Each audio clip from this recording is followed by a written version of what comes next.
Bonjour tout le monde. Aujourd'hui, nous allons parler médecine, mais plus exactement d'un outil qui a révolutionné le monde de la médecine. Aujourd'hui, nous allons parler du stéthoscope.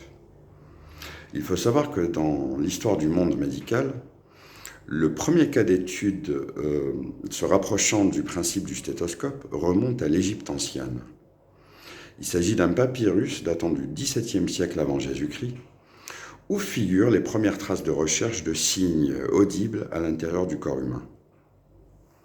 Par la suite, Hippocrate, Ambroise Paré et William Harvey soutiennent l'idée qu'une mécanique interne peut être entendue dans la poitrine pour diagnostiquer une anomalie lors d'un examen médical. Bon, en gros, ce qu'ils soutenaient comme idée, c'est que tu pouvais coller ton oreille à la poitrine de ton patient pour savoir ce qui clochait. C'est d'ailleurs de cette façon que se passaient les examens médicaux à l'époque où il n'y avait pas encore de stéthoscope.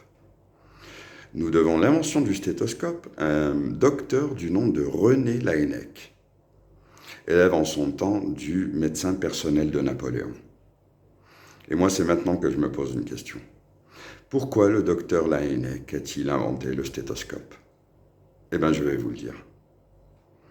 Nous devons l'invention du stéthoscope à l'immense pudeur du docteur Laennec.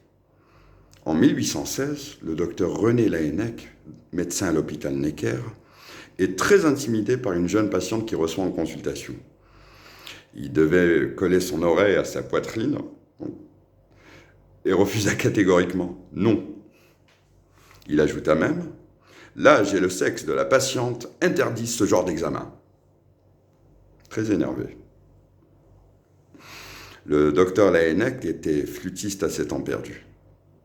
Il utilisa donc ses connaissances en acoustique et fabriqua un tube en papier qu'il colla à la poitrine de la patiente pour écouter les battements de son cœur.